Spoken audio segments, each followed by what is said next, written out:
বিসমিল্লাহির রহমানির রহিম। আসসালামু আলাইকুম। আজকে অসাধারণ একটা শেয়ার নিয়ে আপনাদের সাথে কথা বলবো।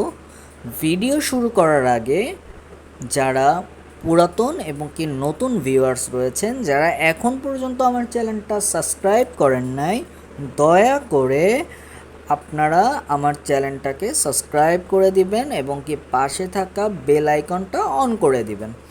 যাই হোক, মূল ভিডিওতে চলে যাই। আজকে প্রথমেই আমি ন্যাভ এবং কি প্রফিটটা দিয়ে শুরু করব, তারপরে আমি নামে যাচ্ছি, কারণ মেইন টুইস্টটা এই জায়গায়। এছাড়া আমি ভিডিওর শেষে গ্রাফের মাধ্যমে এই শেয়ারটার কোথায় সাপোর্ট লেভেল রয়েছে এবং কি কোথায় রেজিস্ট্যান্স রয়েছে এই বিষয়গুলো নিয়ে আলোচনা করব। যাই হোক, মূল ভিডিওতে চলে যাই। আমরা দেখতে পাচ্ছি দুইটা চার্ট। প্রথমে আমরা দেখতে পাচ্ছি ন্যাব আমরা দেখতে পাচ্ছি যেটা গত বছরের তুলনায় প্রায় 312.44% বৃদ্ধি পেয়েছে, এবং কি আমরা দেখতে পাচ্ছি নেট প্রফিট যেটা 356.63% বৃদ্ধি পেয়েছে গত বছরের তুলনায়।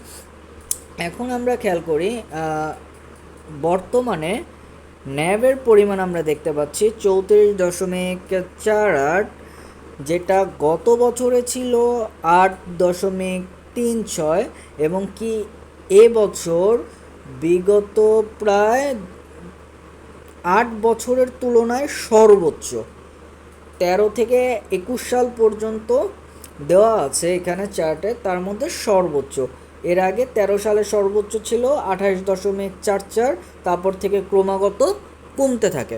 যাই হোক, আমরা নিট প্রফিটটা যদি একটু দেখি, নিট প্রফিটটা এবছর প্রায় 5,27,00,000 টাকা কোম্পানিটা প্রফিট করেছে। এর আগে তারা অনেক কম প্রফিট করেছে।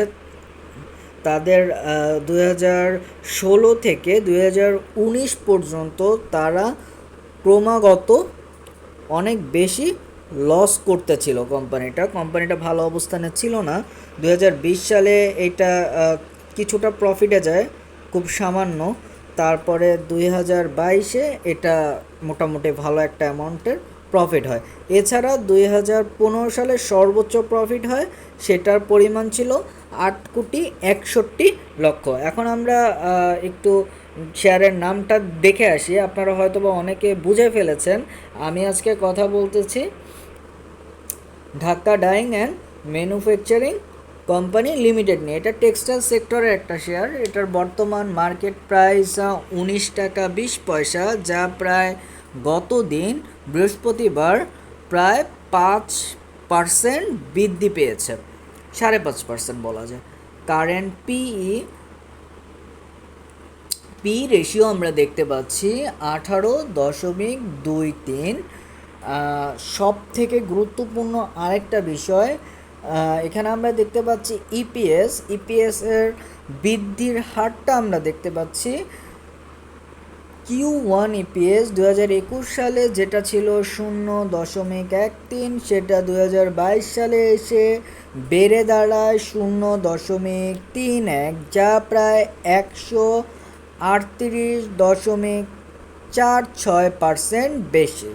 এছাড়া Q2 ইপিএস আমরা দেখতে পাচ্ছি যেটা 2021 সালে ছিল 0.15, এটা এবছর 180% বৃদ্ধি পেয়ে 0.42 হয়।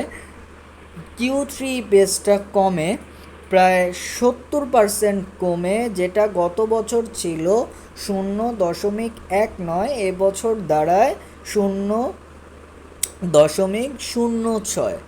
আচ্ছা, ওভারঅল অ্যানুয়াল যেই ইপিএসটা সেটা কিন্তু প্রায় 75-75% বৃদ্ধি পেয়েছে। আমরা দেখতে পাচ্ছি গত বছর ছিল 0.60, এবছর সেটা বৃদ্ধি পেয়ে 1.05 হয়।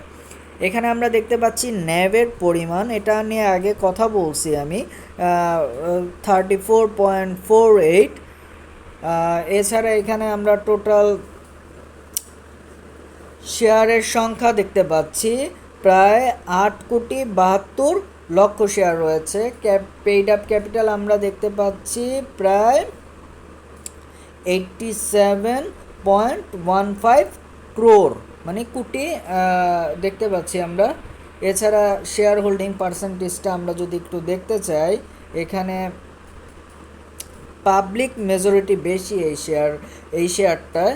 পাবলিকের শেয়ার রয়েছে 45.81%, ডিরেক্টর শেয়ার রয়েছে 30.10%, ইনস্টিটিউটাল শেয়ার রয়েছে 23.70%, ফরেন শেয়ার রয়েছে 0.39%।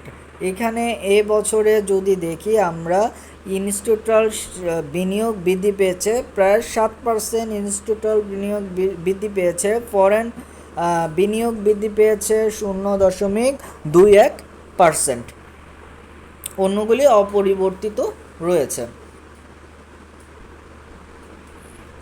পিই গ্রোথ যদি আমরা দেখি, পিই গ্রোথ এবার কমেছে, এটা ভালো। যখন ইপিএস বাড়ে পিই রেশিও কমে, আমরা জানি। এই চার্টগুলি নিয়ে আমরা এর আগেই কথা বলেছিলাম। যেটা আরেকটা গুরুত্বপূর্ণ বিষয়, সেটা হলো ডিভিডেন্টে এই শেয়ারটা কেমন দেয়। 2013-14-15 খুব ভালো ডিভিডেন্ড দিয়েছে, 10% স্টক ডিভিডেন্ড দিয়েছে। 2016 থেকে 19 পর্যন্ত তারা কোনো ডিভিডেন্ড দেয় নাই, কারণ এই শেয়ারটা তখন লসে ছিল। 2020 থেকে 21 তারা খুব সামান্য পরিমাণ ক্যাশ ডিভিডেন্ড দিয়েছে। 2020 সালে 1%, 2021 সালে 2% ক্যাশ ডিভিডেন্ড দেয়। এখানে আমরা কোয়ার্টার ওয়াইজ ইপিএস দেখতে পাচ্ছি, তাতে আমরা দেখতে পাচ্ছি 21-22-এ কোয়ার্টার ওয়াইজ ইপিএসগুলি পজিটিভে যায়, এবং কি তার আগের যেই 16, 17, 18 তারা নেগেটিভ দেখাচ্ছে। এখানে নেগেটিভ হয় কোয়ার্টার ইপিএস। আমরা ইপিএসও দেখছি যে একই, অ্যানুয়াল ইপিএসও দেখছি যে একই অবস্থা। বিগত বছরগুলি তাদের লস হয় কোম্পানি। যাই হোক, আমরা এখন সাপোর্ট রেজিস্ট্যান্স দেখব, চার্ট নিয়ে আলোচনা করব। আমরা এখানে দেখতে পাচ্ছি বর্তমান দাম চলতেছে 19 টাকা 20 পয়সা, যার আরএসআইয়ের মান 51.79, যা বলা হয় মিডল অবস্থানে আছে, রিস্কও না আবার রিস্ক ফ্রিও না, এরকমই অবস্থানে রয়েছে। এমএসিডির মান 0.0263, যা খুব সফট বাই সিগন্যাল দিচ্ছে। আপনারা দেখতে পাচ্ছেন যে বিগত দিনে বা লাস্ট কার্য দিবসে এই শেয়ারটা প্রায় 5% বৃদ্ধি পায়, যাতে করে আমাদের এমএসিডির মানটা পজিটিভ হয় বা বাই সিগন্যাল দিচ্ছে, আমরা শেয়ারটা এমএসিডির মান অনুযায়ী নিতে পারি।